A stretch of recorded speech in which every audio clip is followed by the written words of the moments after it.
Ce n'est encore qu'une structure de métal, mais d'ici quelques semaines, cela deviendra un véritable gyroscope humain. 3 semaines de travail pour le construire, avec une attention particulière aux normes de sécurité.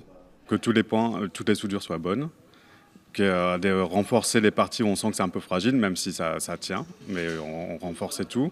Et puis là, par exemple, c'est d'aboutir sur la personne qui va être debout dessus, de bien l'assembler, de bien qu'elle soit stable dans cet engin. Parce que même si elle lâche, il ne faut pas qu'elle tombe. Démonstration justement, l'ensemble pèse près de 300 kg.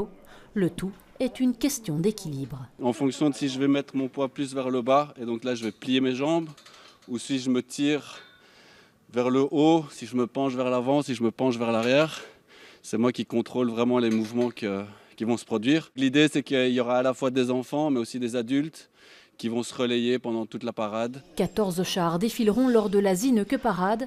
Pour les construire, une quinzaine de candidats ont été sélectionnés pour suivre la formation en métal et machinerie. Chaque zynode qui est désireuse d'avoir un char va nous donner un dessin, des fois un plan quand ils y arrivent, de char. Et puis nous, on va retranscrire ça en un plan technique pour qu'ensuite les élèves par groupe puissent réaliser les rêves des zinodes. Et pour décorer les chars et réaliser les costumes, c'est ici que ça se passe, dans ce qu'on appelle la sourcerie.